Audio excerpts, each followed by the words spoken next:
projeto, e hoje é o primeiro encontro para a gente fazer uma conversa, para fazer a conversa tanto na área política, né, para incentivá-los, e também na área técnica. Então, por isso que nós estamos aqui, nesta manhã de terça-feira, na Assembleia Legislativa.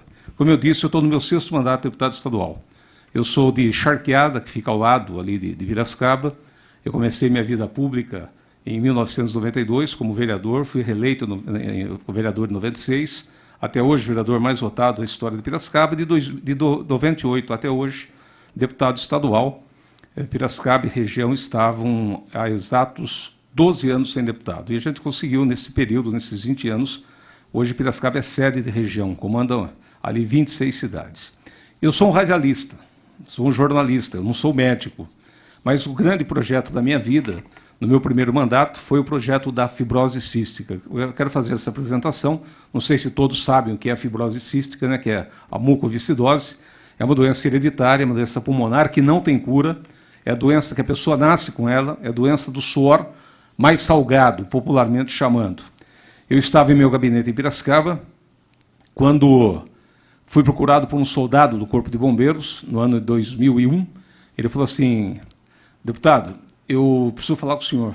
O nome dele é Márcio, eu o conheço, porque eu estou há 44 anos em rádio, faço o programa diariamente em rádio em Piracicaba. Eu não parei com o rádio, venho para cá, comecei em rádio em 1977, para vocês terem uma ideia, né? Na época de 16 para 17 anos, estou até hoje fazendo rádio, mesmo nesses 21 anos como deputado, nunca deixei de fazer, a não ser quando eu tenho uma reunião no horário, como foi essa de hoje. Então, hoje eu não apresentei o programa. Fiz uma entrada ao vivo da estrada, explicando o porquê, então não fiz o programa. Mas retomando, para que a gente não seja tão longa a minha fala aqui. Ele me procurou, o soldado do Corpo de Bombeiros, falou: deputado, eu preciso falar com você. Eu falei: pois não. Foi ter uma filha de 1 ano, ela, Ágata é o nome dela, ela tem fibrose cística. Eu falei: eu não sei o que é. Ele falou: mucoviscidose. Eu falei: isso para mim é um palavrão. Eu não sou médico. Eu falei: nem os médicos praticamente conhecem. Aí eu ouvi, ele fez a explanação, eu falei: mas o que você precisa? Eu preciso de 20 mil reais. É comum, né? Não deveria ser, mas é comum. Eu tenho um gabinete no centro da cidade, ao lado da Câmara de Vereadores, são 4 salas, meus funcionários atendem de segunda a sábado. É comum a pessoa chegar lá com fome, com conta de água, de luz, pedido de remédio, pedido de internação, é comum, a gente sabe que isso acontece. Aí você orienta quais são os caminhos que tem a seguir. Quando ele me falou do valor, na época 20 mil, hoje já estamos em torno de 40 mil mês o tratamento, eu assustei. Aí ele sentou, ele relatou, nós tivemos naquela época, está aqui o Reginaldo, está aqui o Clóvis, que já estão comigo, né, trabalhando até hoje, nós fomos aprofundar nesse projeto de lei. Aliás, nessa doença. Aí nós descobrimos uma entidade na cidade de Campinas, que era a Célia Linhares, que tem um filho até hoje com a fibrose cística. Nós descobrimos aqui uma entidade em São Paulo, lá em Campinas chama-se Fibrocis, aqui chama-se APAN, aqui em São Paulo, e uma entidade nacional, que fica em Curitiba. O Sérgio, que é o empresário que dirige, todos eles com filhos com fibrose cística. Nós marcamos um encontro, como foi esse? Semana passada o Pipo esteve aqui, porque eu não conhecia, através do contato que ele teve com a Cristina, com o Clóvis, com o Reginaldo, com o pessoal nosso de Piracicaba, com o Zani, que aqui está. Eu vim, ele contou um pouco da história, eu contei essa história, ele falou: eu vou dizer isso no nosso encontro na próxima terça-feira, porque é importante que as pessoas saibam. Porque a política, normalmente, só se divulga coisa ruim. O político é ladrão, o político pega dinheiro, tanto é que ninguém imaginava na vida pública que nós tivéssemos presidente da República, governadores de Estado, deputados e empresários, grandes empresários do país presos. Ninguém imaginava isso. Ah, viu, vai ficar tudo por isso mesmo. Hoje não. Hoje a história mudou. E quando a gente tem uma boa história para contar, é importante a gente citar. É importante que vocês saibam o que aconteceu. Nós começamos a luta, eu fiz o projeto é inconstitucional, como é o mesmo caso desse projeto aqui. Por que é inconstitucional? Tudo que causa despesa para o Estado, para o município, para a União, tem que ser do Executivo para o Legislativo. Mas se a gente ficar sentado aqui, esperando o governador, que tem lá, imagina governar o Estado de São Paulo, imagina a cabeça do governador, tem grandes secretários e tudo mais, nós estamos aqui para provocar com coisas boas. Foi o que fizemos na fibrose cística. O Mário Covas tinha acabado de morrer, em 2001, O governador Alckmin assumiu como governador do estado de São Paulo, o governador com quem mais eu trabalhei até hoje, nesses 20 anos de mandato, foram aqueles 6 primeiros anos, depois mais 8 anos, então foram 14 anos junto com o Alckmin, 1 ano e meio junto ao Mário Covas e 4 anos junto ao governador Serra e 7 meses com o Márcio França. Então, uma relação muito forte com o Alckmin. Está aqui o Leandro Mendes, que na época já trabalhava com o governador. Fizemos o projeto, começamos a unir as entidades, trazendo para a discussão pais e família. Fomos até a Secretaria de Estado, que fica aqui ao lado do Hospital das Clínicas, fizemos passeata, paralisamos a Paulista, fomos ao governo do Estado, ele olhou e falou: deputado, realmente você tem razão. Um Estado como São Paulo é inadmissível que o maior Estado desse país não forneça medicamento gratuito. Eram 5 ou 6 estados do país que forneciam. Pode apresentar o projeto, depois você vai retirar, eu mando o projeto aqui, a área técnica do Palácio vai fazer o projeto, mas será carimbado projeto do Roberto Moraes. Ele fez isso em novembro, é isso? 2002? Você lembra o número da lei, Reginaldo? Bom, tem o número da lei. Em novembro de 2002, ele sancionou a lei, não me recordo o número agora, tanta coisa na cabeça, tantos números, e a partir daí, os doentes, aí a gente fica arrepiado e emocionado, passaram a receber graciosamente o medicamento do Estado de São Paulo.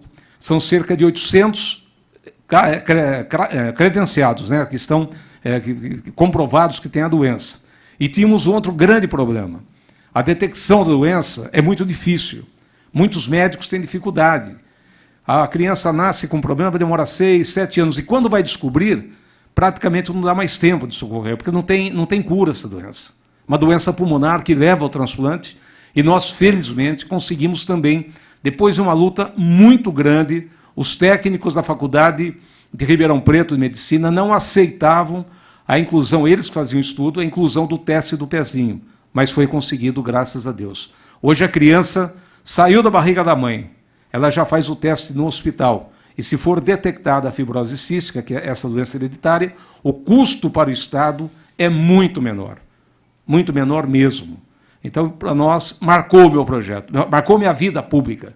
Como eu atuo muito na região, quem é lá de Piracicaba sabe, são duplicações de rodovia, Piracicaba, que era tida como quintal de Campinas, hoje, todo o mecanismo político do Estado Piracicaba tem, Piracicaba é comando de região hoje, comanda a Polícia Militar, a Polícia Civil, em 52 cidades, tem lá a Escola de Formação de Pilotos do Águia, da Polícia Militar, tem o seu helicóptero Águia, tem um polo automotivo, a Hyundai fabrica, tem 2 plantas lá, tanto o Creta, vou fazer propaganda aqui, como o HB20, eu falo que são carros caipiracicabanos, oferecem entre empregos diretos e indiretos 10 mil empregos.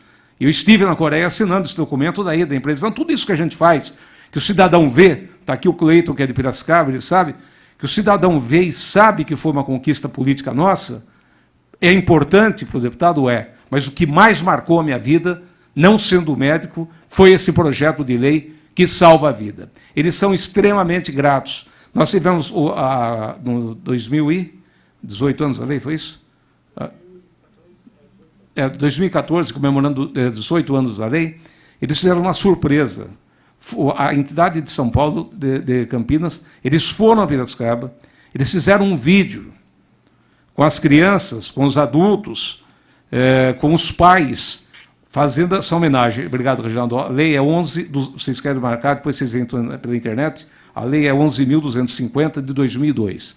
Eles fizeram uma homenagem muito grande. Eu me emocionei, chorei muito. E quando fui procurado, ainda no leito hospitalar, ainda na UTI, que minha equipe esteve lá, falou do Pipo, que ele, não sei se ele escolheu o deputado Roberto Moraes, né, Pipo, mas pelo menos a gente fica muito grato, porque ele é um rapaz de 25 anos, ele contou a história de vida dele, depois vai falar aqui. Há 12 anos ele era analfabeto. Hoje ele é formado, tem uma agência em publicidade. Então, isso fez com que nós abraçássemos também essa causa. Agora, gente, não é fácil, não é fazer reuniões aqui se nós não tivermos organização. Hoje quem está aqui são alguns pais e pessoal da área técnica, que vai fazer uma explanação para vocês e explicar o que é. Então a gente tem que estar unidos. Eu tenho uma funcionária que tem um neto que tem dislexia e uma outra funcionária que tem um filho, por coincidência. E eu não sabia, dentro do meu gabinete. Trabalham comigo desde que eu estou na vida pública como deputado estadual, que é a Anaísa, que está presente, e a Cristina, que é de Piracicaba. Então, imagino como é a luta de vocês. A luta. Cheguei aqui, como é que é o seu nome? Fabiola. Ela se apresentou e falou, meu marido é dislexo e meu filho também.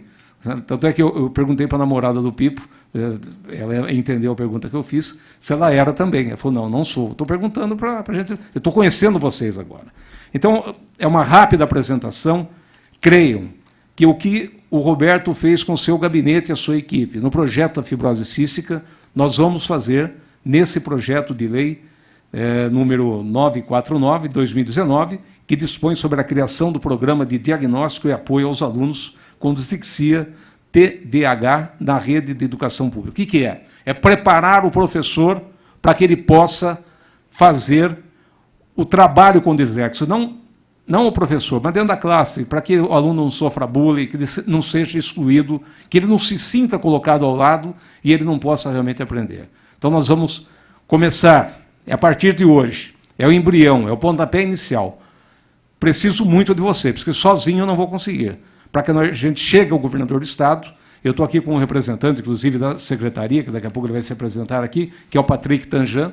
Ele já olhou, disse que o secretário está olhando com bons olhos, já é um grande passo, porque vai passar pela Secretaria de Educação, vai passar pela Secretaria de Saúde. Nós temos que ter lá a ajuda deles, para que chegue ao governador arredondado, para que não tenhamos dúvida. Chega lá e fala, o governador fala, mas tal setor não defende, está aqui a secretaria. Não, pelo jeito, né, Patrick? Estamos sentindo que as secretarias, as duas foram convidadas, a educação está aqui, as secretarias estão interessadas nesse projeto. Então, agradeço a presença de vocês. Mais uma vez, viu, Pipo? Já considero amigo e irmão por ter confiado do pior momento da política nacional. Às vezes você pega, mas deputado de 6 mandatos, é deputado velho, deputado antigo. Vamos procurar o deputado que chegou hoje. E pela primeira vez na história, em 6 eleições, a Assembleia renovava 10%, 15%. Essa vez, de 94 deputados, 52 são novos. E ficou gente fora com 8 ou 9 mandatos. Gente que fazia 200 mil votos sem fazer campanha, só trabalhando aqui, mostrando seriedade, ficou fora da Assembleia. Então, eu sinto orgulho de ter passado por essa onda, que dominou o país há exatamente um ano atrás, e por ter a confiança de vocês. Então é isso, não vou me alongar mais. Vamos começar aqui a chamar, eu não vou colocar todo mundo na mesa, vou fazer um por um, para que a gente fique mais tranquilo aqui, tá certo? Felipe Ponce, que é o nosso Pipo, né, do Dislex Clube, é o fundador. Por favor, Pipo. Vou chamá-lo de Pipo, tá? Pode ser? Vem para cá, Pipo. Obrigado, gente.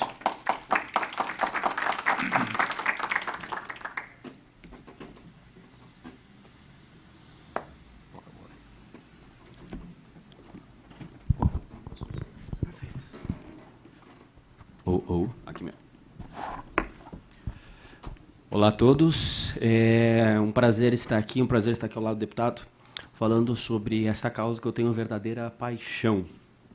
Um abraço também aos nobres colegas do Instituto ABCD, na pessoa da Juliana, e também da ABD, na pessoa do Gustavo, na pessoa da Inês. São grandes amigos que estão lá atrás nessa causa. Quando eu queria montar meu blog lá com 20 anos, eles abriram as portas e me ajudaram com muita informação.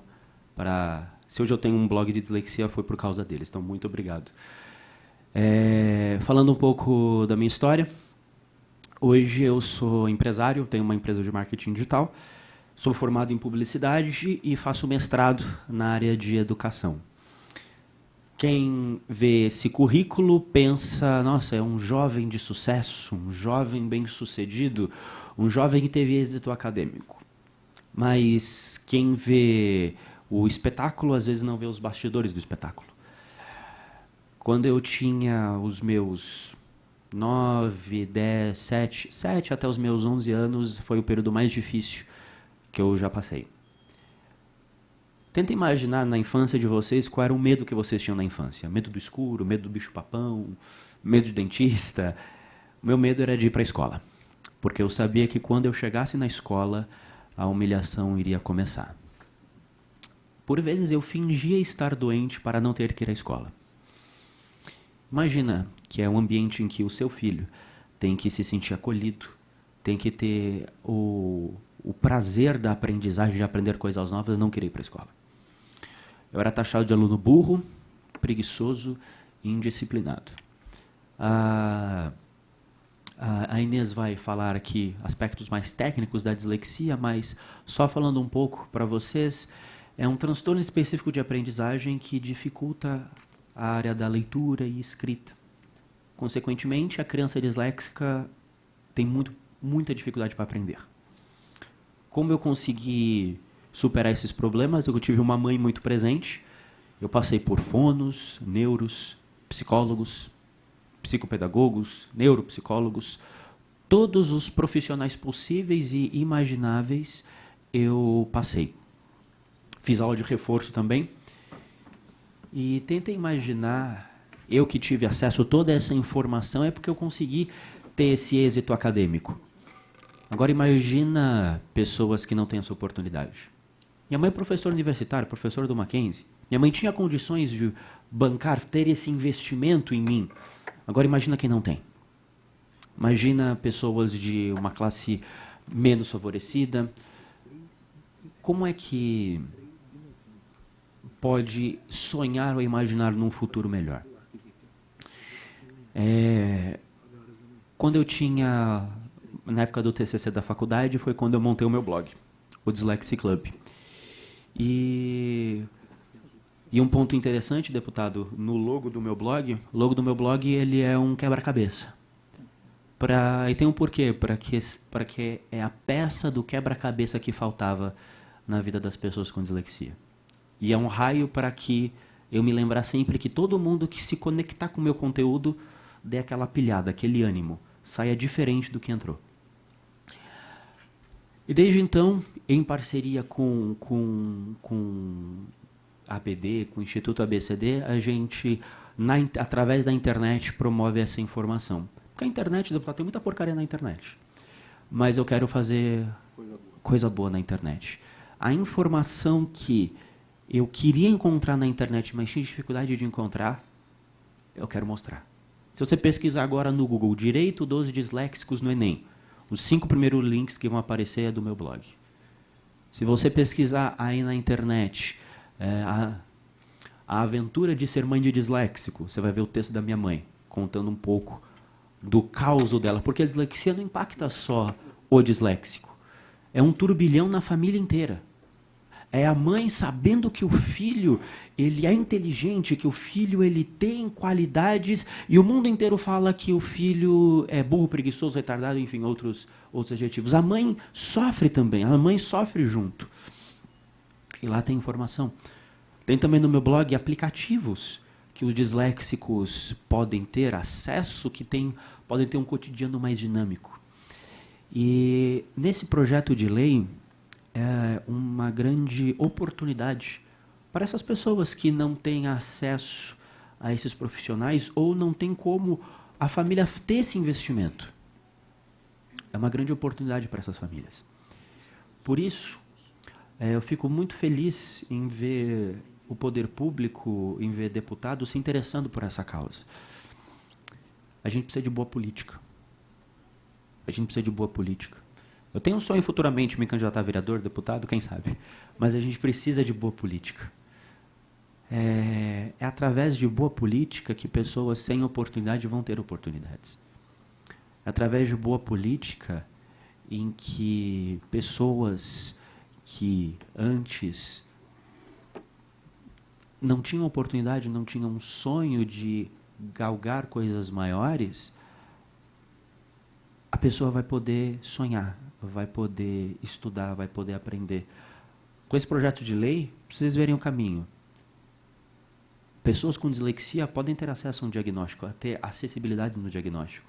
Tendo acessibilidade no diagnóstico, a escola vai saber como agir com aquele aluno. Sabendo em como agir com aquele aluno, a educação daquele aluno vai ser otimizada, vai ser melhor aplicada. Sendo melhor aplicada, ele vai poder passar num vestibular, passar numa faculdade, ter uma carreira profissional, uma carreira acadêmica, que antes ele não podia nem sonhar com isso. Eu lembro quando eu era pequeno, deputado, minha mãe, na época que eu estava mais difícil na escola, minha mãe fazia doutorado. E eu olhava as pilhas e pilhas de livros na sala e eu falava, um dia eu vou ler tanto quanto minha mãe. Um dia eu vou ler tanto quanto a minha mãe. E hoje eu estou no mestrado. Não leio tanto quanto ela, mas hoje eu estou no mestrado. Então, finalizando a minha fala, eu fico muito feliz porque esse projeto de lei é uma oportunidade. São portas que se abrem para pessoas terem oportunidade. Assim como eu tive, outros disléxicos também terem a oportunidade de terem um bom desempenho profissional, acadêmico e pessoal. Obrigado.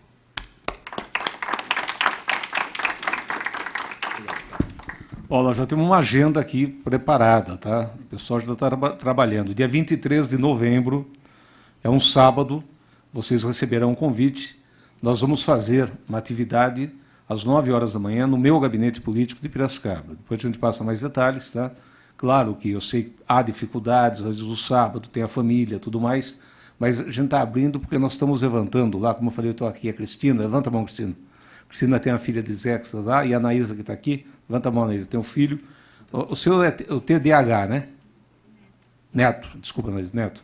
E nós estamos levantando, também cadastrando na minha região, desculpa, primeira pessoa, nossa região, ali nas 26 cidades ao entorno de Piracicaba, as pessoas que têm esse problema. Então a gente vai fazer esse encontro, vocês receberão um convite, será um prazer recebê-los lá, tá? Será um prazer. Claro que a gente sabe das dificuldades, mas esse é o primeiro passo. Segundo passo, antes de chamar a Maria Inês, eu falei para vocês impressão política. Nós somos em 94 deputados do Estado de São Paulo, um Estado com 645 municípios, 94 deputados aqui estão. Então, nós temos praticamente todo o Estado representado. Tem gente lá de Prudente, tem gente lá do Vale do Ribeira, tem gente de São José dos Campos, enfim, da área central do Estado. O que vocês têm que fazer? Vocês receberam o material já, né? Vocês têm um e-mail dos 94 deputados, inclusive o meu. É mandar e-mail para eles. Apoiem esse projeto de lei. Venham para a luta. Claro que a gente deu iniciativa, vocês confiaram na gente, mas nós precisamos de todos. Precisamos de apoio.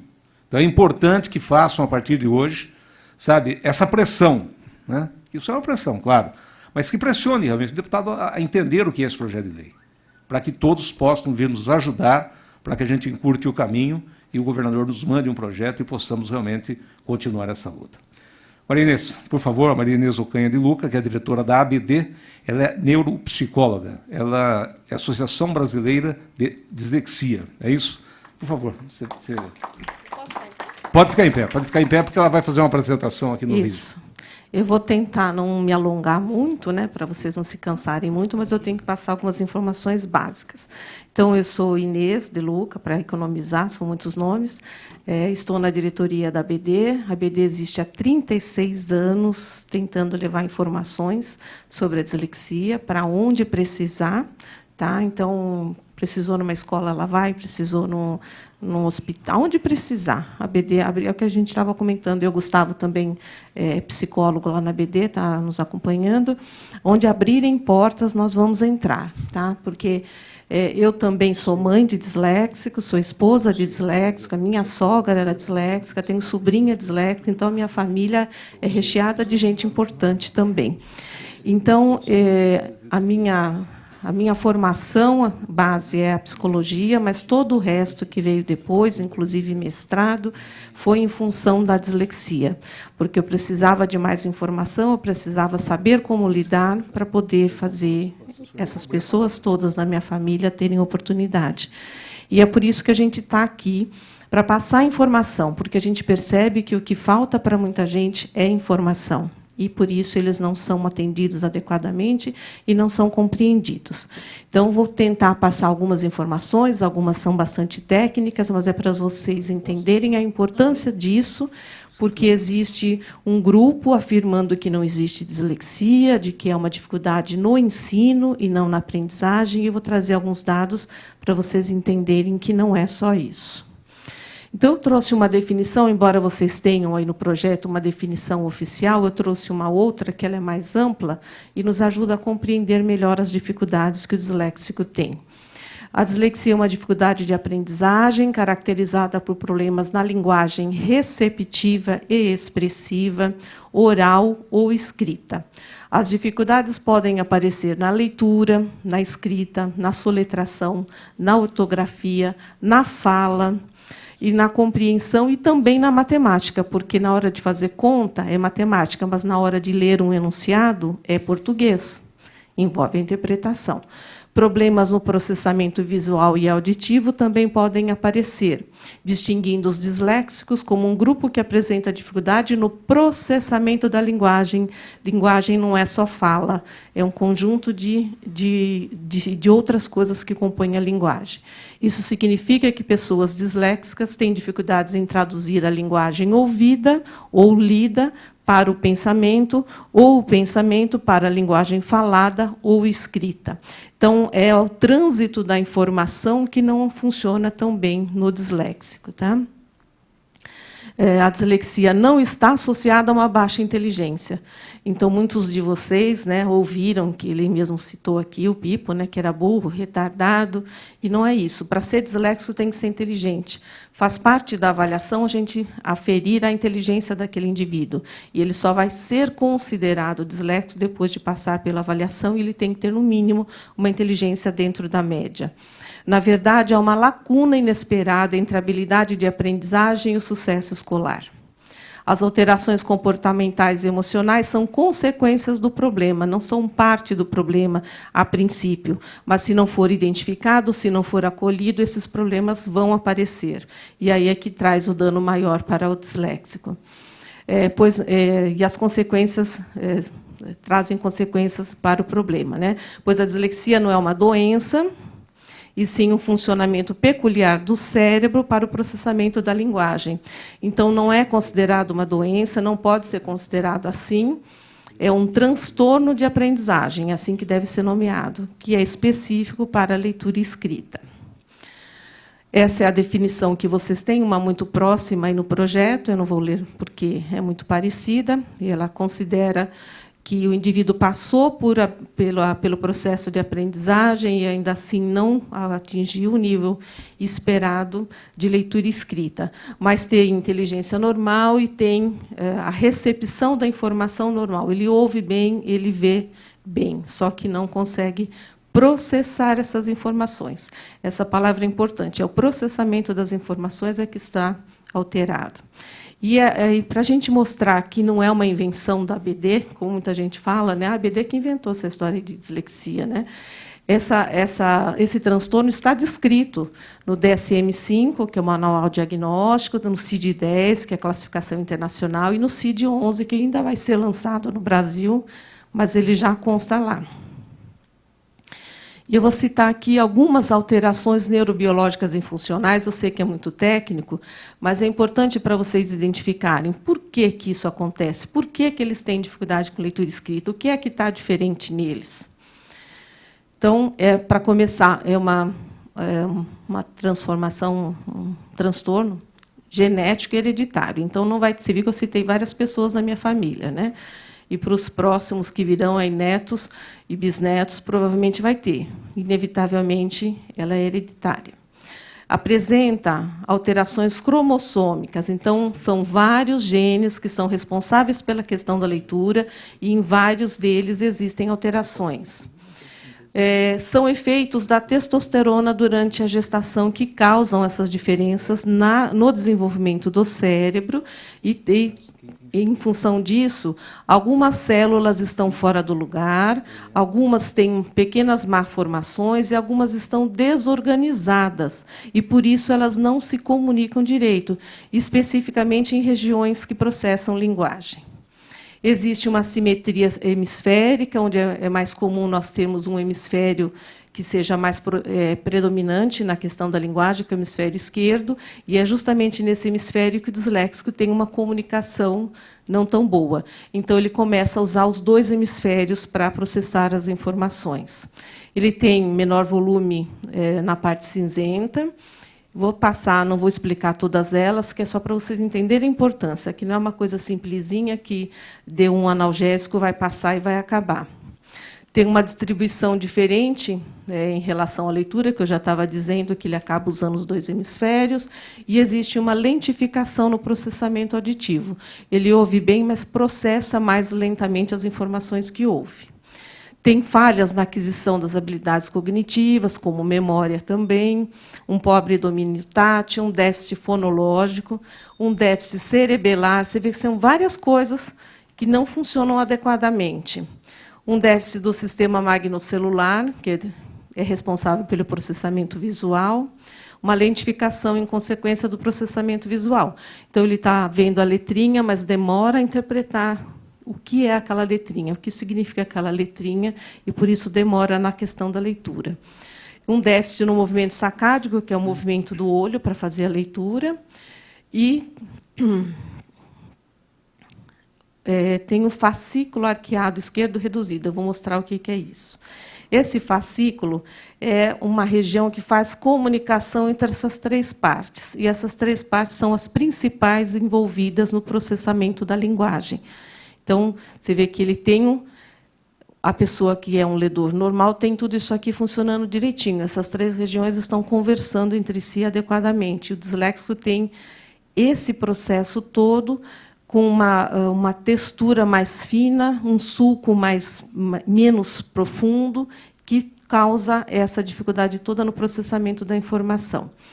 E, segundo a Organização Mundial da Saúde, 8% da população mundial tem esse transtorno. Tá? A gente ouve falar de estatísticas entre 5% até 15%, 17%. Mas vamos usar a da Organização Mundial da Saúde, que fala em 8%.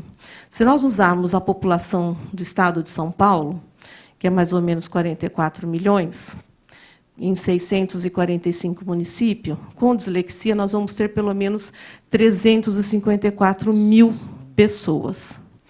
E se você pensar que ela não afeta só o disléxico, como o Pipo estava falando também, ela afeta a família inteira, porque ficam todos envolvidos. Tem uma mãe aqui que está toda envolvida no processo, ela não é profissional da área, e ela veio aqui para entender um pouco mais, ela já sabe bastante, pelo que eu vi, ela quer entender um pouquinho mais para ajudar o seu filho. Muitas mães deixam de trabalhar para poder ajudar os seus filhos. Então, afeta uma família inteira.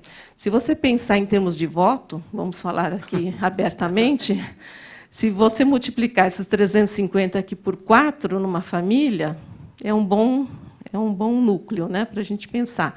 E ele não afeta, a dislexia, ela não afeta somente a escolarização do indivíduo. Ela começa com uma dificuldade para a interpretação de sons, palavras, soletração, a leitura como um todo, atrapalha a compreensão, que atrapalha também a matemática. A educação toda desse indivíduo fica afetada, em consequência, a carreira dele e toda a sua vida é afetada pelo transtorno. Então, a gente não costuma dizer o aluno com dislexia, é o indivíduo com dislexia, porque isso está presente na vida dele em todos os momentos. E tem um autor que eu acho bastante interessante, que ele diz que as dificuldades em relação à leitura e escrita, ele pode descrever a dislexia como dificuldade em competências de âmbitos distintos. Ele considera que a dislexia é uma desvantagem adaptativa, porque nós não nascemos munidos de todo o equipamento para fazer leitura e escrita. A gente aprende. O indivíduo não nasce apto a ler. É uma questão que ele tem que aprender, ele tem que ir para a escola para aprender. E o disléxico não nasce com esse equipamento adaptado para isso. Tá? E, se você pensar que a leitura é uma coisa realmente nova, se a gente pensar no ser humano como ser humano evoluído, até a Idade Média, poucos eram alfabetizados. Isso era mais dado à igreja, aos reis, que tinham acesso à leitura escrita. Então, nós só fomos fazer parte desse grupo de pessoas aptas à alfabetização muito depois. E a gente não nasceu, né, com essa habilidade, tem que desenvolver, e o disléxico não nasceu com o equipamento apropriado para isso. E eu costumo dizer, se de repente eles não são uma tentativa de evolução, né, Pipo? De repente vocês estão nascendo adaptados ao que está vindo pelo mundo, né? A gente tem usado muito menos leitura, muito mais áudios. A gente já está praticando isso no nosso dia a dia. Você pode perceber que muita gente manda mensagem só de áudio, não escreve mais. Tem muito audiolivro, tem muito vídeo-aula, e isso tudo todos estão usando, não só os disléxicos. Talvez eles sejam uma tentativa de evolução. Mas, até lá, muita coisa tem que ser feita, né? Porque eles estão inseridos num mundo em que a leitura escrita é muito exigida ainda. E o que acontece com todas aquelas alterações que eu mencionei para vocês? Ele começa a evitar livros, ele tem uma dificuldade na automação da leitura, ele substitui letras, sílabas, palavras, ele não tem boas estratégias para ler, ele faz uma leitura lenta, falta expressividade, é uma leitura meio que mecanizada. Ele usa muitas pausas, falta ritmo, falta entonação, leitura entrecortada, trabalhosa, não é fluente. E aí, como é que ele vai entender uma leitura que é dessa forma, tão trabalhosa? Ele acaba apresentando medo de ler em voz alta, ele não percebe os erros que comete. Ele tem dificuldade, então, de interpretar o texto, porque ficou tão ruim a leitura que ele, na hora que termina de ler, já não sabe nem o que leu. Na parte escrita, tem dificuldade para copiar do livro e da lousa, ele troca letras também, sílabas e palavras, ele junta palavras que não é para juntar, ele separa palavras que não é para separar. Apresenta a disgrafia, que é uma dificuldade com a escrita, a desortografia, que é uma dificuldade com a ortografia da língua, uma coordenação motora bastante ruim, a letra deles, em geral, é feia. É? Mas, às vezes, eles apresentam habilidades artísticas, né, para desenho, que é uma outra motricidade que é exigida, e, muitas vezes, eles apresentam uma habilidade boa para isso. Em geral, eles se cansam e são lentos em todas as atividades que envolvam leitura e escrita. Para o resto, e aí é que entra o maior problema, que a professora fala, mas no resto ele é muito espertinho, ele é muito rapidinho, porque o resto está funcionando direitinho. Onde a questão da leitura escrita está atrapalhada, é o que vai atrapalhar a questão de leitura escrita. Eles têm dificuldades para fazer as lições, é um trabalho homérico, lições, você já passou por isso? 3, 4 horas para fazer uma lição de uma página. É muito cansativo. As tarefas em sala de aula são incompletas. Necessita de um tempo maior para elaborar a resposta também. Geralmente são melhores oralmente do que por escrito. Tem dificuldades para a percepção da passagem do tempo. Então, eles falam assim, isso aqui em 5 minutos eu faço. Deu meia hora e ele ainda está enrolado naquilo. Ele não percebe que o tempo está passando e que ele não está dando conta daquilo. São geralmente literais, têm dificuldade, às vezes, para compreender piadas, questões de duplos sentidos, mensagens subliminares. Você tem que ser direta com ele, não pode falar tentando dizer outra coisa. Você tem que dizer o que você quer dizer, porque senão ele não vai entender. E aí a memória fica afetada, os recados não são dados, quando as instruções são longas, eles não conseguem compreender, não gravam bem nomes, datas, listas, número de telefone, eles fazem inversão, você está sacudindo a cabeça ali, né? Tudo isso, né? E aí, dificuldades com sequências, de modo geral, a tabuada, os dias da semana, os meses do ano, o alfabeto, isso é afetado neles, eles apresentam dificuldade. Não é que eles não entendam a tabuada, mas eles não conseguem decorar a tabuada. E aí, o que eles fazem na prova? Pergunta, lá tem uma conta para fazer 7 vezes 5, aí eles fazem do lado, 7 vezes 1, 7 vezes 2, 7 vezes 3, 7 vezes 4. Então, você imagina quanto tempo não leva para fazer uma prova. E é isso que o professor tem que saber, que ele tem que ter ou a tabela para consultar, a tabuada, ou ele precisa de mais tempo para fazer a prova, porque não dá tempo de fazer, ou menos questões na prova. Só uma questão, isso acontece também nos vestibulares, né? Sim. Concurso público. Sim. Às vezes Já temos um acordo entre todas as universidades e até em concurso público de que eles têm direito a fazer prova em sala separada, com um ledor lendo a prova para eles e mais tempo para fazer a prova. Isso a gente já conseguiu. Mas a gente precisa que isso se transponha para o mundo, né? Não é só na situação de prova também, né? Então, na matemática, acabam apresentando alguma dificuldade por causa de textos, né? Na hora de estruturar as operações também, às vezes, não colocam um número abaixo do outro direitinho, e aí a soma vai dar errado. Às vezes, fazem a conta certa na hora de transcrever para o resultado, invertem os números e transcrevem o número errado. E tem dificuldade com o idioma estrangeiro também, porque português é uma língua que é razoavelmente transparente. Você imagina o inglês, que você fala uma coisa, escreve outra, como é difícil para eles guardarem todos esses sons. E é por isso que, na língua inglesa, é onde nós temos a maior quantidade de estudos falando sobre a dislexia, porque é uma língua mais difícil para eles, mesmo os que são nativos de língua inglesa. Eles apresentam disnomias, que é nomear os objetos por outros nomes. Então, é muito comum eles falarem, me dá aquele negócio que está em cima do treco, que está perto do negócio. Eles usam essas palavras alternativas que podem substituir qualquer outra, facilita a comunicação para eles. Tá? Dificuldade em nomear lateralidade. Então, quando você pergunta, você diz alguém que está dirigindo, entra à esquerda, ele tem que parar e pensar, qual é a esquerda? É a que eu uso o relógio? É a que está a aliança? Eles sempre fazem alguma associação. Mas eles sabem nomear lateralidade. Só que, quando você fala, ele leva um tempo para processar e identificar do que é que você está falando. E isso acontece também com mapas, dicionários, lista telefônica e para ler horas em relógio de ponteiro, porque precisa de tabuada para isso. E acaba trazendo prejuízo afetivo, esse que é o pior. Se a gente não identifica, não encaminha, não interfere, não faz uma intervenção na dificuldade, eles acabam sofrendo outros prejuízos, porque eles são prejudicados, porque eles são tirados da aula de educação física que ele ama para fazer reforço. Aí já começa a entrar as outras questões.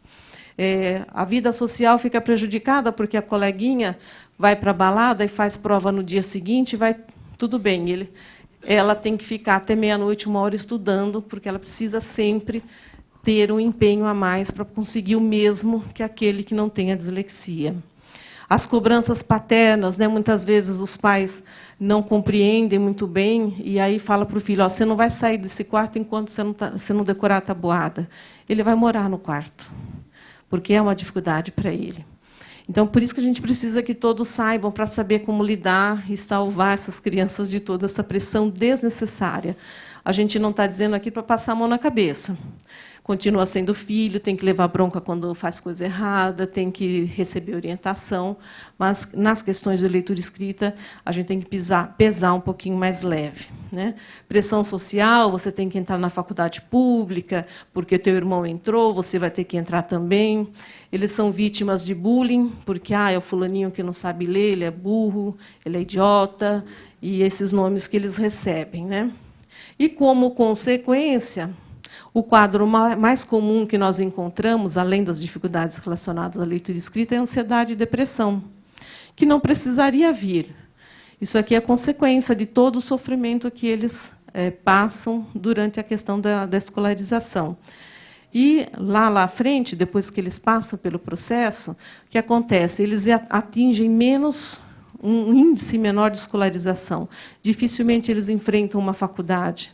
Quando enfrentam, estão de parabéns, porque não é fácil. Muitas vezes, eles estão em subempregos. Então, só aquelas pessoas que você vê que têm uma função menor e que são muito espertas, e você fala, mas por que você não foi estudar? Você tem habilidade, você é inteligente, mas ele se esconde num emprego menor, porque ali não vai ser exigido. Em consequência, tem renda menor e uma menor estabilidade no emprego, porque muitas vezes se veem insatisfeitos também com aquilo que fazem, porque não é aquilo que eles gostariam de fazer, e acabam tendo problemas de adaptação psicossocial. Existe um estudo na Inglaterra que informa que 50% da população carcerária tem algum transtorno de aprendizagem. Então, a gente poderia evitar muita coisa trabalhando na adaptação desse aluno em sala de aula. E também informando as famílias e os professores, porque, quando isso tudo funciona, eles conseguem. Eles fizeram faculdade, eles estão profissionais já e atuando, e não partiram para nada que a gente não gostaria de mencionar aqui. Como é feito o diagnóstico? O diagnóstico é feito por uma equipe, gente. Quando você chega lá e o neuro fala ele tem dislexia, quando você chega na fono, a fono fala que tem dislexia, há uma grande possibilidade de acontecer um erro. tem que ser uma equipe multidisciplinar. Vocês viram quantas coisas que estão envolvidas na questão da leitura escrita? Então, precisa ser uma equipe a analisar aquela criança, aquele jovem. Pode ser feito em qualquer época, mas é preferível que seja feito depois que tenha passado por 2 anos de alfabetização, para a gente ter certeza de que aquelas dificuldades estão relacionadas à alfabetização, que podem ser outras coisas. Então, a gente costuma dar o diagnóstico a partir de 8 anos, com certeza. Antes disso, ele pode cair numa faixa que a gente chama de criança de risco, onde ele vai receber toda a orientação, todo o acompanhamento, mas ainda não tem o diagnóstico fechado. Quem são os profissionais que devem fazer parte dessa equipe? Um neurologista, uma psicóloga ou neuropsicóloga, uma fonoaudióloga, uma psicopedagoga. E a gente pede também exames para saber se as entradas sensoriais estão adequadas. Um oftalmologista, uma audiometria, um processamento auditivo. Tá? E, muitas vezes, a gente pode pedir também uma avaliação genética, psiquiátrica, vai depender do que a gente encontra durante a avaliação. E é muito importante também nós termos uma conversa com os pais e recebermos um relatório da escola para ver a percepção que a escola está tendo das dificuldades daquela criança. E, como eu tinha dito, em consequência de tudo isso, a gente acaba vendo os disléxicos com depressão, ansiedade, baixa autoestima, e muitas vezes vão para as drogas, o álcool e a criminalidade. E que custo isso tem para os cofres públicos? Então, muitas vezes, o político diz, mas não chama atenção, porque ele é bonitinho, ele é esperto, ele é inteligente, ele se vira. Mas, se a gente pensar que a gente vai ter que tratar a ansiedade, a depressão, ou, muitas vezes, se ele vai para a criminalidade, se ele vai para as drogas, isso custa muito mais aos cofres públicos do que a prevenção. De modo geral, né, a prevenção sai muito mais barata do que o tratamento posterior. Então, se a gente for pensar em questões financeiras, ainda é melhor a gente identificar o quanto antes e intervir o quanto antes. A intervenção com uma fonoaudióloga, uma psicopedagoga, muitas vezes vai para a psicoterapia, por causa dessas questões emocionais. Pode ser indicado também uma psicomotricista ou uma terapia ocupacional. E medicamento somente se ele tiver o TDAH. Não tem medicamento que cure a dislexia. Agora, se ele tiver em comorbidade um quadro de TDAH, que é o déficit de atenção com a hiperatividade, e é bastante comum os 2 quadros andarem juntos, então o médico vai dar... Ninguém percebeu, né? Tem tudo. Ele é maravilhoso. Aí o médico vai dar uma medicação para melhorar na atenção. E aí você vai falar, melhorou para caramba, mas ainda não deslanchou, porque tem um outro quadro junto. Então, a dislexia traz uma questão de déficit de atenção funcional e o TDAH traz uma questão de déficit de atenção químico, que, com a medicação, melhora muito. Então, se tem o TDAH junto, muitas vezes o médico recomenda a medicação, melhora, mas não soluciona de tudo, porque tem a dislexia junto. Tá? E as crianças com dificuldades que apresentam ansiedade, depressão e outras condições sociais, tem um artigo que mostra que as crianças com dificuldades de aprendizagem costumam apresentar 5 vezes mais crianças que têm dificuldade de aprendizagem apresentam ansiedade e depressão do que as crianças que não têm. E a gente viu que é a consequência. Então, se a gente conseguir evitar que elas entrem nesse quadro, as coisas correm muito melhor para todo mundo. E também, quando as crianças com dislexia, elas são descritas, em geral, como logo que entram na escola, quando não se percebeu ainda que elas têm dificuldade, né? Que elas são ansiosas, mas são brilhantes, curiosas, proativas, articuladas, né? E essas são características esperadas para o sucesso. Mas isso elas estão iniciando o processo. Mas, logo em seguida, com o passar do tempo, elas começam a perder essa proatividade, começam a ter baixa autoestima, começam a se sentir frustradas, desesperadas, e começam a apresentar mecanismos, muitas vezes, autodestrutivos, como as drogas, como até mutilação, entre outras. Mas as pesquisas mostram também que os alunos que estão motivados e determinados, eles têm mais sucesso acadêmico do que alunos que têm uma inteligência até melhor do que eles. Então, a motivação e a determinação em se conseguir aquilo que se deseja é um fator predominante para sucesso, mesmo que ele tenha dislexia. Por isso que a gente não deve deixar que eles percam a motivação e a determinação. Tá? E o que a gente quer é que acabe acontecendo isso, desse menino pré-escolar muito feliz, que se torna um menino depressivo depois, quando se inicia a escolarização, que volte a ser um menino feliz se formando na faculdade. Esse é meu filho. E talvez o disléxico não possa tudo, mas com certeza ele pode muito. Se vocês entrarem nos sites, aí vocês vão ver que tem desde artistas, aliás, tem muitos artistas, mas tem até prêmio Nobel, que é disléxico. Tem físicos, químicos, médicos. Tem muita gente em todas as áreas, pilotos de carro. Eles podem estar em qualquer área. A gente não pode limitar o que eles podem fazer, mas a gente pode facilitar que esse caminho seja um pouco mais tranquilo. Então, para finalizar, uma frase que diz assim: ser igual a todos é muito fácil. O difícil é ser diferente dentro de uma sociedade que vive de consenso. Então, vamos modificar esse consenso, né? Vamos adotar o diferente como sendo o igual, sendo o comum. Aí dá certo as coisas no fim. Obrigada.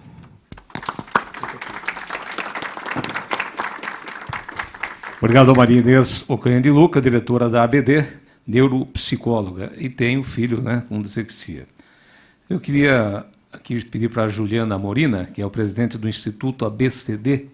Gostaria, Juliana, que você, além da sua fala, explicar o que é o Instituto, né, para que a gente possa entender. Por favor, por gentileza. Você quer usar, Ju? Você vai usar... Para mudar a tela? Na verdade, eu vou usar só 2 slides. Acho que então o Pipo vai me ajudar. Posso sentar aqui? Tá aqui. Tá.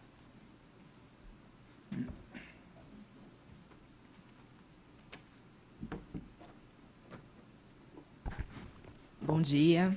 Primeiramente, eu gostaria de agradecer ao deputado Roberto Moraes por estar aqui hoje. Hoje é um dia de bastante alegria.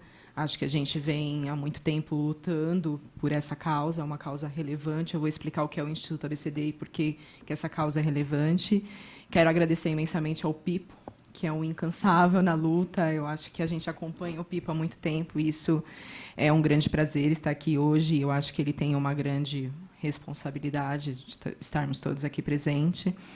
A Inês também, acho que a Inês fez uma excelente apresentação. Inclusive, eu vou encurtar bastante a minha, porque eu acho que muito do que eu podia contribuir, a Inês já apresentou e já detalhou. Eu acho que a gente pode tornar um pouco mais rápido esse evento, porque ela já foi bem detalhada. E eu vou começar falando um pouquinho sobre o que é o Instituto ABCD. O Instituto ABCD é uma organização social que se dedica a promover e disseminar conhecimentos na área da dislexia.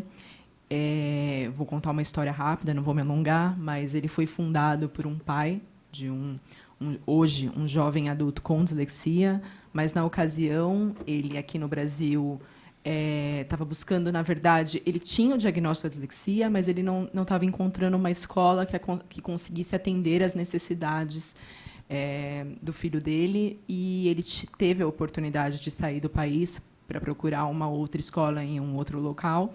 Ele estuda na Inglaterra, fez toda a sua formação lá, e quando o pai dele teve a oportunidade de trazer um retorno à sociedade, ele veio até o Brasil e fundou o Instituto ABCD, que hoje tem 10 anos, e promove essa causa, divulga essa causa. Hoje eu tenho bastante alegria de contar que eu estou no Instituto desde o início. Tinha acabado de me formar, sou fonoaudióloga, e comecei fazendo avaliação, estava fazendo estágio, aprendendo um pouco em um dos centros que fazia diagnóstico. E hoje eu tenho orgulho de contar que o filho do fundador trabalha no Instituto ABCD, também é formado, também em publicidade, e está justamente trabalhando para criar ferramentas que possam ajudar essas crianças. No foco, hoje, a gente está falando sobre criança no Instituto, mas que possam ajudar a quem tem dislexia. E é muito importante, então, que a gente consiga pensar em criar políticas públicas que atendam essas crianças. Acho que, na questão da educação, a gente conseguiu avançar muito nos últimos anos. A gente tem mais ou menos 95% das crianças em idade escolar atendidas, né, pelas escolas, mas, infelizmente, nem todas as crianças que estão na escola têm as suas necessidades contempladas, né? E, então, acho que um caminho que é muito importante é que a gente consiga capacitar ou levar informação de qualidade para os professores, porque essas crianças elas estão na escola, os professores estão com elas 5 dias por semana, mais ou menos 4 horas. E eles conseguem, na verdade, grande parte dos professores, identificar que essas crianças não avançam como os demais colegas. Só que, muitas vezes, por falta de ter acesso ao conhecimento, acesso ao diálogo com a equipe multiprofissional, como a Inês colocou, muitas vezes o professor fica isolado na sala de aula e não consegue encaminhar essa criança. Então, quando a gente consegue promover uma melhor formação do professor, fornecer ferramentas que auxiliem o professor a lidar com essa criança, a gente já está resolvendo grande parte desse problema. E se a gente conseguir, num projeto de lei, fazer essa ponte, como está previsto, entre a saúde e a educação, aí a gente tem um sucesso garantido, porque a gente consegue tirar daquela criança um rótulo que foi imposto na sala de aula como preguiçoso, como desatento, e a gente consegue mostrar que aquela criança tem uma característica própria, que não é uma doença, mas é uma característica diferente no processo de aprendizado. E se o professor souber lidar com aquela característica, então a gente tem um sucesso garantido na aprendizagem. Eu quero aproveitar esse tempo para dizer que há mais ou menos 5 anos, o Instituto ABCD e a ABD organizam a Semana da Dislexia. E outubro, hoje, dia 1º de outubro, é o mês da conscientização da dislexia. Então, não sei se foi de propósito ou não, mas o evento caiu assim como uma luva para abrir o mês. E do dia 7 ao dia 13 agora de outubro, a Associação Brasileira de Dislexia, a ABD, e o Instituto ABCD estão convocando as organizações que trabalham com a dislexia para fazer eventos, e a gente vai ter uma série de eventos acontecendo. Se o Pipo, inclusive, vai falar em vários deles, vai divulgar aí como que é ter dislexia e como é você lidar com isso. A Associação Brasileira de Dislexia vai ter uma série de eventos, o Instituto ABCD também, mas eu gostaria de aproveitar para dizer que essa força que o deputado Roberto Moraes destacou, de a gente fazer esse movimento e incentivar organizações, a gente vem tentando fazer isso. A gente tem uma associação muito forte no estado do Mato Grosso, que conseguiu conseguiu aprovar algumas leis. Oi? Essa lei tem lá?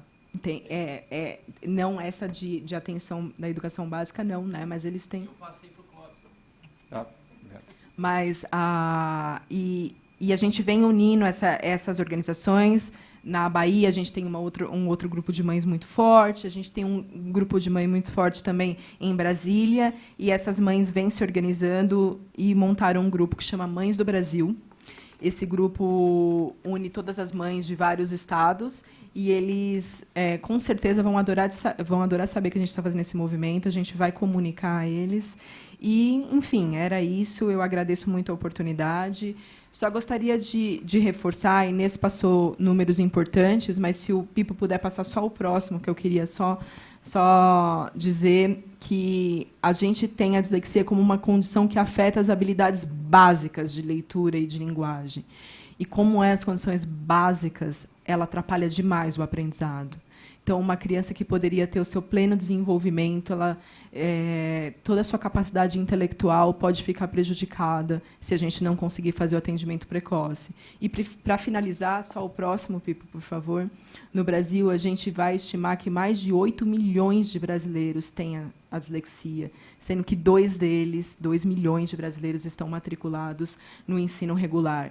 Então, a gente realmente não pode fechar os olhos para esses brasileiros. Obrigada.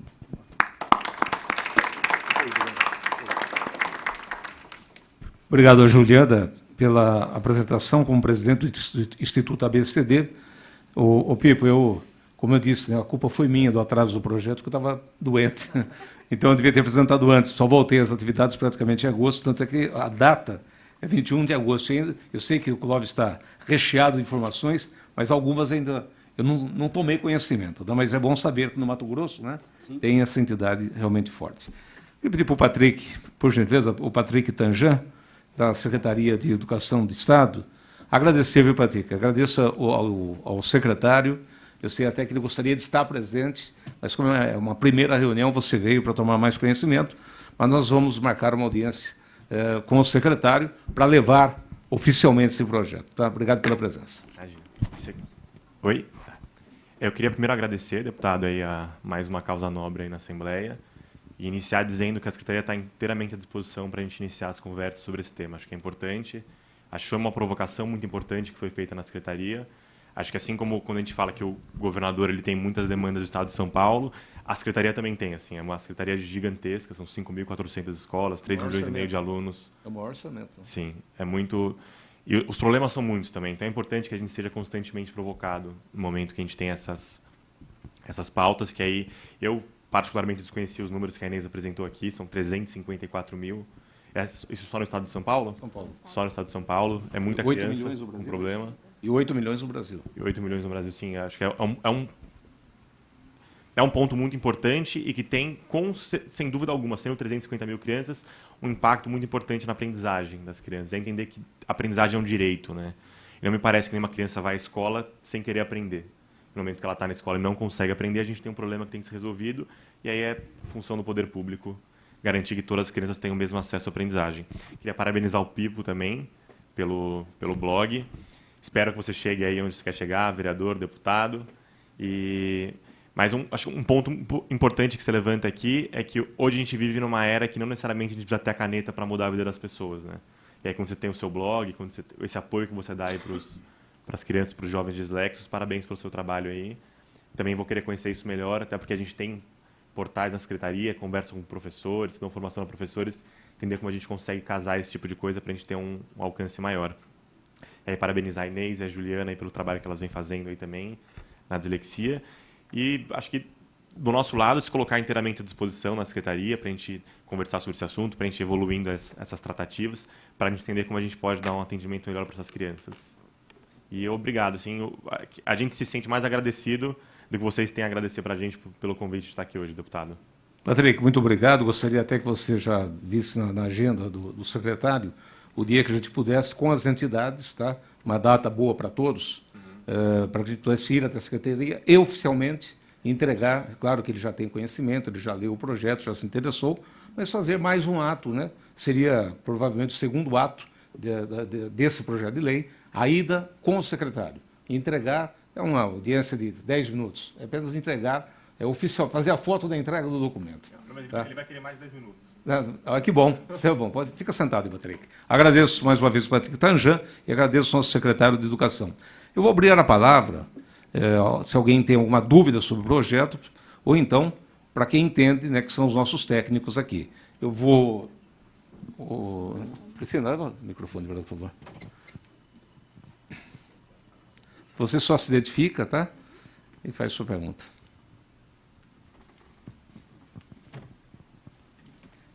Olá, eu sou Catarina, passei pela BD, não passei pela ABCD, infelizmente.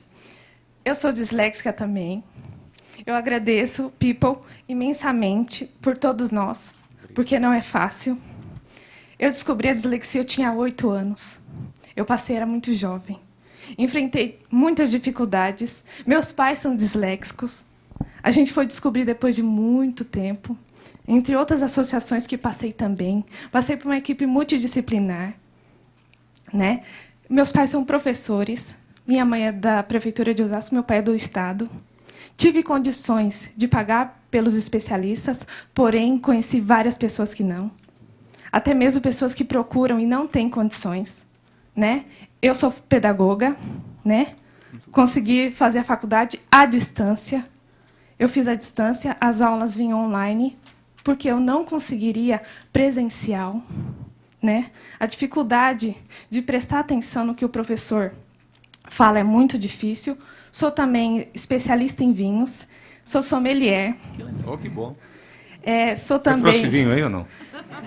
Infelizmente não, mas a gente pode marcar. Eu sou também docente do ensino superior. Fiz AE, Atendimento Educacional Especializado. para que pudesse atender todos futuramente, porque, por enquanto, eu não exerço a profissão. Também estou fazendo psicopedagogia clínica institucional, porque eu também precisei do psicopedagogo. Passei por vários, e eu acho que também é necessário você fazer um pouco de tudo. Estou na área da educação porque eu gosto, porque eu achei necessário. A educação pública é muito legal, porém ela precisa de um fôlego, ela precisa de especialistas. Estou fazendo Libras. Eu fiz pela Prefeitura de Osasco, que tem gratuito, é muito importante para todos nós. Estou fazendo Libras o avançado e vou fazer psicomotricidade, para que todos nós temos o direito de estudar, de sermos profissionais formados, porque é muito difícil. Eu fui chamada de burra, retardada, entre outros apelidos que a gente é chamado, né? Eu acho muito importante essa causa, você está chamando para que nós, disléxicos, olhem por nós, porque não é uma coisa fácil. A gente passar por tanta coisa e a pessoa falar assim, muitas vezes falam mesmo, ah, mas você teve sorte, a faculdade é fácil. Não é fácil. A faculdade não é fácil, enfrentar a família também não é fácil, porque muitos parentes não entendem o que é dislexia. Mas por que você não aprende igual a todo mundo? Mas por que todo mundo tem que aprender daquele jeito comum? Nós temos que aprender de formas diferentes, forma lúdica. Qual que é o problema do lúdico? Eu não vejo problema nenhum, eu acho importante. Esse chamado é extremamente importante. Eu agradeço imensamente de todo o coração e gostaria muito que todos os eventos que tivesse, você me chamasse, porque a nossa bandeira ela já está estendida, mas você é o pioneiro nisso. Meus parabéns. Obrigado. Muito obrigado. Você é de Osasco, né? Tem mais alguém que queira se pronunciar? Pois não. Estender agora como professor. Eu queria estender como professor. Eu estou na rede. Se identifica, por favor. Professor José Sebastião Rodrigues, da Escola Armando Gaban de Osasco. Se fizeram a pesquisa, nós somos uma escola que já foi considerada uma das 10 escolas mais violentas de Osasco, e hoje nós somos referência para outras escolas, inclusive na inclusão. Eu coordeno uma turma, por exemplo, de 6º ano, que eu tenho 5 inclusão numa sala só. Desde 2 alunas estrangeiras, 2 DM, 6, na verdade são 6. Tem uma visual, né, e um autista, né, que eu aprendi com o tempo a trabalhar com isso. Até 16 anos, eu praticamente não sabia nada. E eu tive que enfrentar essa trajetória também, eu não conseguia aprender. Com 16 anos eu tinha 4ª série. Eu tive que abandonar a escola, e aí deu um estalo e eu resolvi estudar por conta própria. Quando eu voltei para a escola, muita coisa eu não aprendi na escola, eu aprendi sozinho. Resolvi pegar livros, buscar e aprender. E com 30 anos eu estava na universidade. Então, de certa forma, eu passei um pouco pelas dificuldades que a minha filha passou. Hoje eu estou na rede, vou completar 30 anos na rede, além de ser professor de História, Geografia, eu coordeno uma banda marcial que funciona há 24 anos. Todos os sábados ela ensaia, se apresenta no estado inteiro. É uma maneira da gente incluir a garotada de lá, que é uma região extremamente violenta. E eu aprendi a trabalhar com criança especial. E é uma dificuldade que eu tenho. Eu consigo hoje identificar um aluno com dislexia, mas eu não consigo fazer um trabalho individualizado com ele. Então, eu tenho 40 alunos no ensino fundamental. Aí eu tenho 2 aluninhos que têm dificuldade de aprendizagem. O visual, eu preparo o material, amplio para ele e consigo trabalhar. O DM, preparo de maneira diferente, mas consigo trabalhar com ele. Agora, o aluno dislexo, eu precisava ter um espaço para trabalhar, fazer um trabalho diferenciado com ele. Porque ele tem, dentro daquela rotina de trabalho, ele não consegue aprender. Eu tenho 2 meninos com estado grave. Eu já levantei o problema esse ano. Já falei com direção, coordenação. Só não falei com Deus, porque eu não cheguei até lá. E está terminando o ano e eu não consigo trabalhar com essas 2 crianças. Eles escrevem do jeito dele. Ele lê coisas, mas ninguém consegue entender o que... Então, isso que a gente tem que pensar na rede. Inclusão, maravilhoso. Inclusão, nós temos que incluir.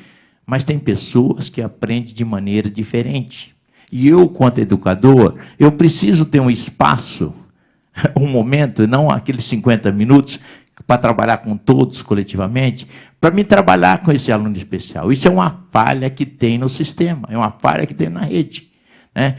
Estamos incluindo, muito bem, mas incluir não é colocar a criança sentada lá. Incluir, eu tenho 5, 6 alunos especiais na sala. Agora, como é que eu faço? Porque se eu sentar do lado do menino ali, que precisa da direção à parte, o que eu faço com os outros 39? Entendeu? Isso é uma coisa que a gente tem que repensar. Contraturno existe? Existe. Mas assim, no dia a dia, na rotina dele, não tirar ele da rotina. Então, isso na rede a gente tem que pensar. Muita gente na rede me conhece meu trabalho, acompanha meu trabalho. E isso é uma angústia que eu tenho. Como é que eu vou? Eu vou chegar no final do ano, o Kevin e o Glenson, ele vai passar. Mas eu não tive tempo de sentar com ele e trabalhar o problema da dislexia dele. Isso é uma coisa que a gente tem que pensar. Eu, minha esposa, minha filha, não precisa nem perguntar o envolvimento que a gente tem com a educação. E eu fico angustiado de saber que eu vou passar o ano inteiro e tem alguns alunos que eu não vou atingir ele. Eu não tenho como. E não é culpa minha. Se eu tivesse um espaço, um tempo, eu ia me dedicar àquela criança. Mas eu não tenho.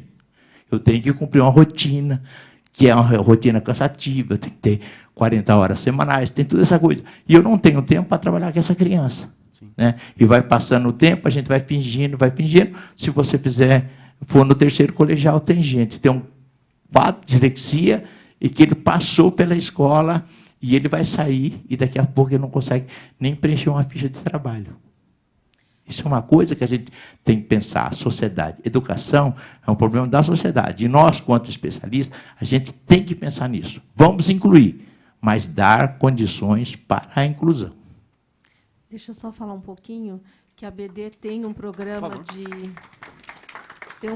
de treinamento para professores, onde ela ensina estratégias para ensino de disléxicos, tá? E aí o tratamento, a intervenção com o disléxico tem que ser feito em conjunto, né? A família, a escola, uma intervenção fora da escola também, porque o professor não dá conta sozinho, é um conjunto. Então, só o seu desempenho, só a sua intenção já é grande coisa, mas se você precisar de algumas estratégias, a ABD tem lá cursos específicos para professores. Depois você procura a gente no site, tá? Obrigado, professor. Pois não. Microfone. Tá aqui.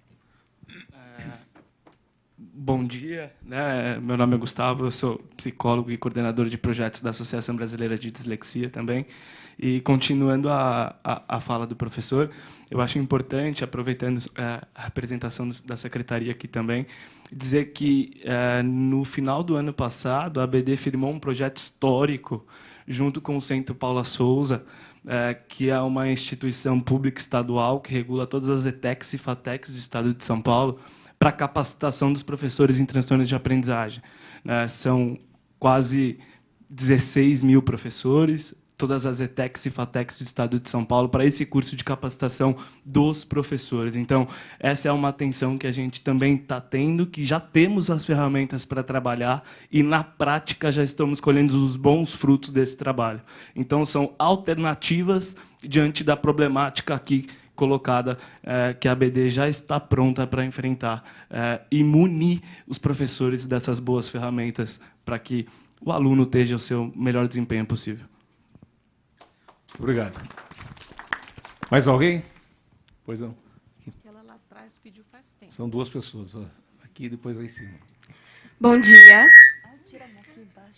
Que Meu nome voz. é Jéssica Emanuela, somos alunas da Faculdade Anhanguera, último semestre de enfermagem. E a gente queria ressaltar também o quanto é importante de repassar esse conhecimento para os alunos que ainda estão na faculdade e para os próprios professores que ainda estão na faculdade. A gente já teve a oportunidade de fazer alguns projetos na faculdade, falamos sobre o transtorno do espectro autista, falamos também um pouco sobre TDAH, e é até assustador quando você vai falar sobre esses assuntos em uma faculdade e a maioria das pessoas não tem conhecimento sobre esse assunto, né? Então, é importante também que haja projeto para ensinar as pessoas como elas devem incluir essas outras pessoas no próprio meio. que nem a gente vê que tem pessoas que fazem faculdade, têm algum tipo de transtorno, algum tipo de déficit e não tem conhecimento sobre isso. E acaba se punindo por não conseguir alcançar os outros, que é o que a gente fala que ele fica um pouco mais, tem um aprendizado mais retardado, né?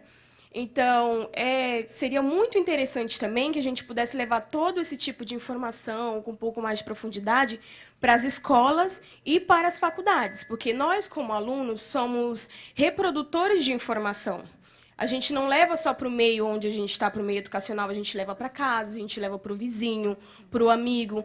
E isso seria muito importante, né? Colocar ali no meio da educação, onde tem as escolas e as faculdades, para que todos pudessem reproduzir esse tipo de conhecimento. Nós Obrigada. estamos à disposição, tá? É só vocês entrarem em contato, agendar, organizar, que a gente vai.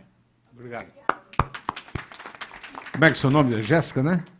Jéssica. Jéssica, leva um abraço à Faculdade de Anhanguera, tem na minha cidade também. Eu quero dizer aqui da importância da vida de vocês e de ser enfermeira. Eu fiquei 50 dias no hospital, eu fiquei praticamente 35 dias totalmente dependente, 50 dias dependente, em coma, 30 de UTI, 16 em coma, e eu disse para o meu cirurgião, não adianta você... Eu operei em Piracicaba, no hospital da Unimed de Piracicaba. Não vim para grandes hospitais do país. Eu falei, não, vou valorizar o profissional da minha cidade. Eu quero dar esse depoimento, ainda estou com a voz meia rouca, por causa da traqueostomia, que de vez em quando dá uma falhada, preciso de uma fono, viu? Vou dar uma treinada aqui. Então, preciso conversar, não vai embora já, não vamos fazer aproveitar que você está aqui, não vou pagar a consulta.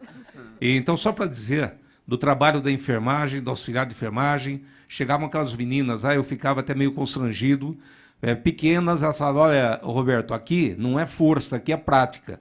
E na época, hoje estou com 100 quilos, eu entrei com 122 no hospital. Então, minha doença, eu tive um sangramento do esôfago, tomei inteligentemente, eu fui no médico, o Dr. Roberto Moraes, e me automediquei. Eu tomei só 20 biprofenid em uma semana. Eu tive uma úlcera de duodeno, aqui na véspera da eleição, da posse da Assembleia, no dia 15 de março. No dia 17 fui para o hospital, só saí dia 1º de maio.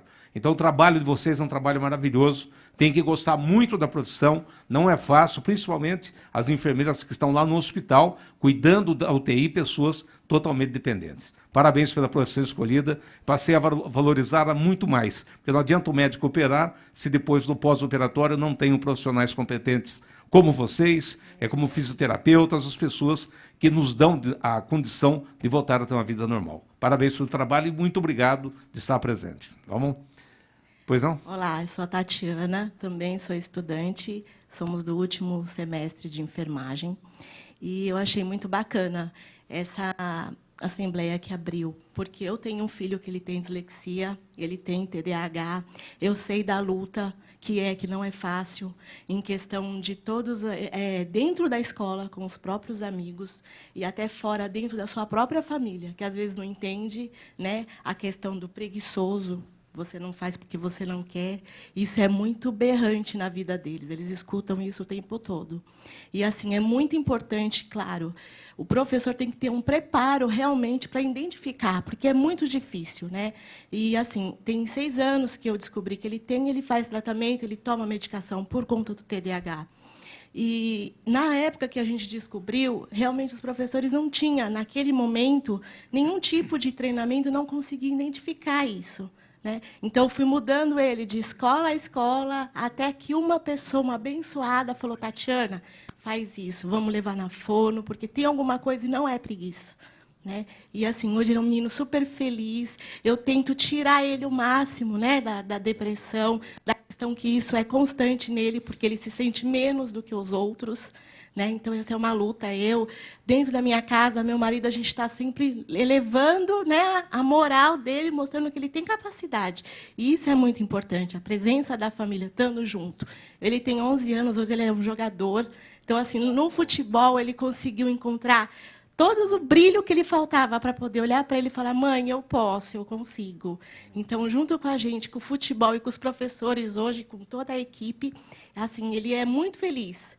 Então, isso é muito importante. Eu estou muito feliz de estar aqui, estar ouvindo isso e saber que tem uma saída, né? Que tem alguém pensando neles em algum momento. Eles não estão só criticando, mas sim pensando e, principalmente, vendo que não é uma doença, que todos colocam como se fosse uma doença, e não é. né? É uma coisa que realmente é característica deles e vamos, né, respeitar eles e respeitar os seus limites. Isso é muito importante. Eu só tenho a agradecer. Muito bom. Obrigada. Mamãe, uma coisa. Qual é o nome do seu filho? Flávio Henrique. Diga para o Flávio, anota aí, um vídeo meu no YouTube. Sim. 5 vantagens de ser disléxico. Anota e manda para ele. Vou anotar, ele vai ficar muito feliz. Exatamente. Ele vai, acho que, se identificar demais. Isso é muito bacana. Obrigada. A gente agradece a presença de você aqui, né? Mais alguém? Mais uma esposa e mãe de disléxico. Obrigada. Eu vou ser super breve. Meu nome é Fabiola. Eu sou mãe da Laile do Taio, esposa do Taiguara. 3 disléxicos que me enchem de orgulho todo dia. Eles têm um potencial enorme. Meu marido é um grande empresário, está super bem.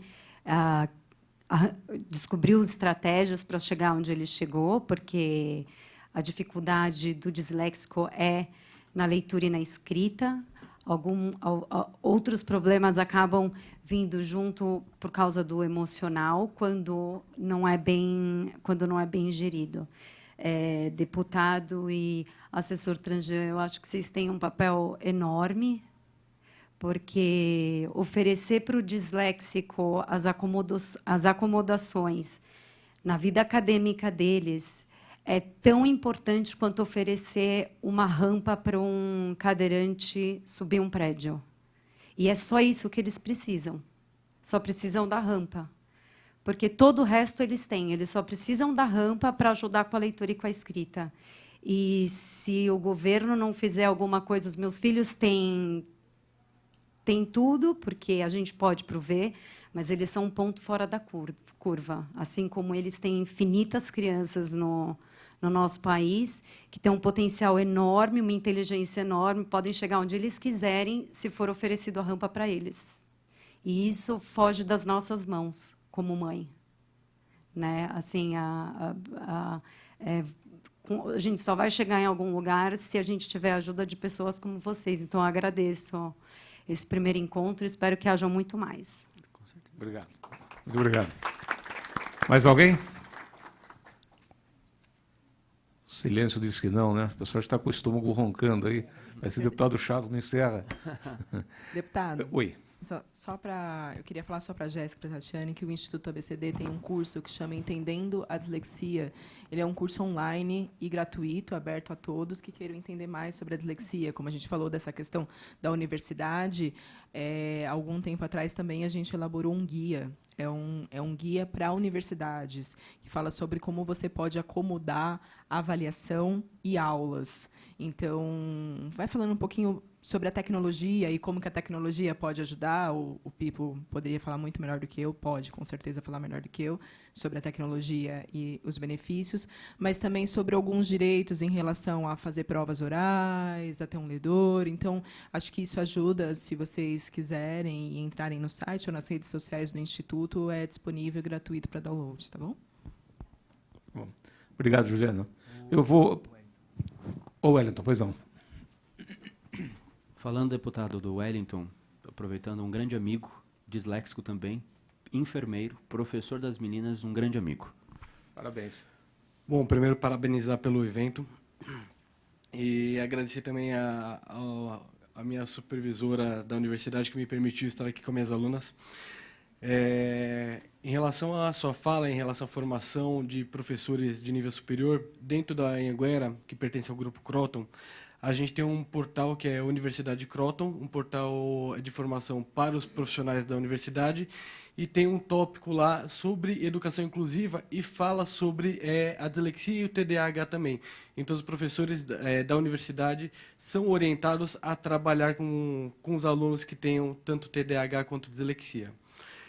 Falar rapidamente também um pouquinho sobre a minha vivência como disléxico.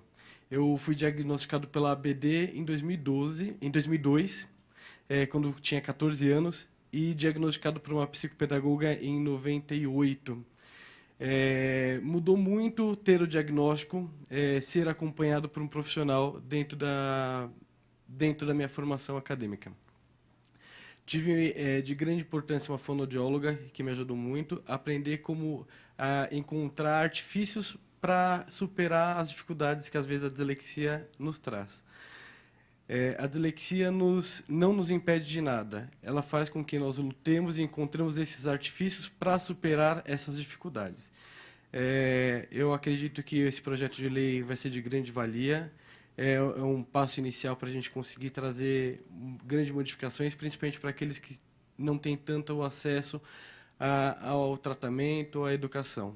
Eu também, graças a Deus, minha família teve condição de me dar um bom amparo, tanto em bons colégios quanto em bons profissionais. Mas, mesmo assim, eu precisei fazer quase 15 transferências de escola, porque sempre o meu problema era comportamental e nunca era visto como uma dislexia. Então, agradeço ao deputado por apoiar esse projeto e ao Pipo por todo o seu trabalho e pela sua amizade. Parabéns. Mais alguém? Eu queria só agradecer também ao deputado, ao Pipo, pela iniciativa e nos colocar à disposição no que for necessário e preciso para dar andamento nessa iniciativa. Vamos precisar muito, daqui a pouco eu já vou dar aqui, depois o Pipo falar, não sei se mais alguém quer se pronunciar, já vamos dar aqui o cronograma de trabalho. Tá? Aqui nós chamamos trabalho. Pois não, Pipo. Bom, para encerrar, pessoal, agradeço a participação de todos, a presença de todos. É muito bom encontrar pessoas que me acompanham na internet e dizer que é uma honra estar nessa causa e ver pessoas interessadas. E quero chamar vocês para vir à frente, para a gente tirar uma selfie, todo mundo que estamos aqui. Antes vou dar aqui as coordenadas. Por favor. Encerrou, Pipo? Encerrou. Encerrou, Pipo? Pode ser. Encerrou. Bom, eu só queria dizer o seguinte aqui, para que a gente possa ter organização, né? Organização Futebol Clube. O nosso querido Patrick vai combinar uma data, gostaria que as entidades fossem, preciso que pelo menos as que estão na mesa, ou mais gente queira ir, para a gente oficialmente comunicar ao secretário de Estado e entregar o projeto de lei. Dia 23 de novembro, é um sábado, vou repetir, eu sei que às vezes o sábado, o domingo, são dias tirados para ficar com a família, mas gostaria, aqueles que pudessem, vocês vão receber o convite, o endereço, são 160 quilômetros de estrada, mas está tudo publicado, tranquilo, fosse que aqueles que não conhecem fossem conhecer o Piracicaba. Lá, se Deus quiser, já choveu bastante, o rio já estará sem pedra, verão água no rio Piracicaba. Nenhuma cidade tem o prazer de ter um rio que a corta pelo meio, a 600 metros do Marco Zero, que é a Catedral de Santo Antônio. Então, para nós é um motivo de orgulho. Então, esses dois próximos trabalhos, um já definido a data, o outro será marcado para que a gente vá até a Secretaria de Estado para oficiar o nosso secretário sobre esse projeto de lei. E antes da nossa última foto e da selfie, quero agradecer ao Felipe, ao Pipo. Se não fosse ele, quero deixar muito claro, eu não tinha conhecimento dos problemas vividos. Agora, Pipo, passei a descobrir na nossa região. Quando foi colocado aqui pela Inês, que são 350 mil no Estado, você imagina uma região de praticamente 1,5 milhão de habitantes, o que tem é proporcional a 8%, exatamente. É proporcional aos nossos 44 milhões de habitantes, nos nossos 645 municípios. Muito obrigado, Pipo, por acreditar no nosso trabalho. Vou ser repetitivo, no pior momento da política nacional.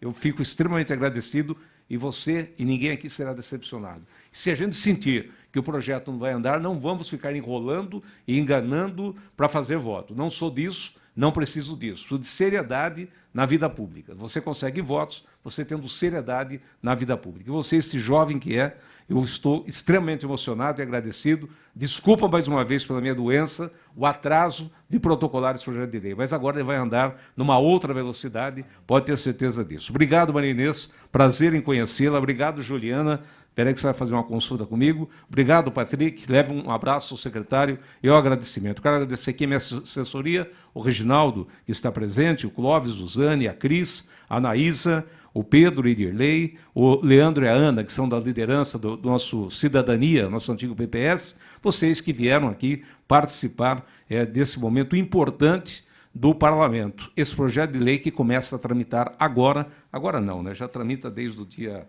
21 de agosto, aqui na Assembleia Legislativa do Estado de São Paulo. A gente vai se falando, ou por telefone, todos acho que o pessoal tem meu celular. Meu celular é o 9781, é a primeira linha que surgiu em Piracicaba. Nunca mudei o número do celular, tá certo? E fica comigo, eu atendo. E também a nossa assessoria, tanto aqui na capital, na Lesp, como em Piracicaba, vocês têm os nossos endereços de comunicação e toda a nossa assessoria. Agradeço a Assembleia Legislativa, vamos fazer o selfie. Eu gostaria que vocês viessem, realmente, como o Pipo falou, para a gente fazer uma foto posada, e depois o primeiro selfie, depois a foto, com todos vocês aqui. Muito obrigado, que Deus proteja a todos.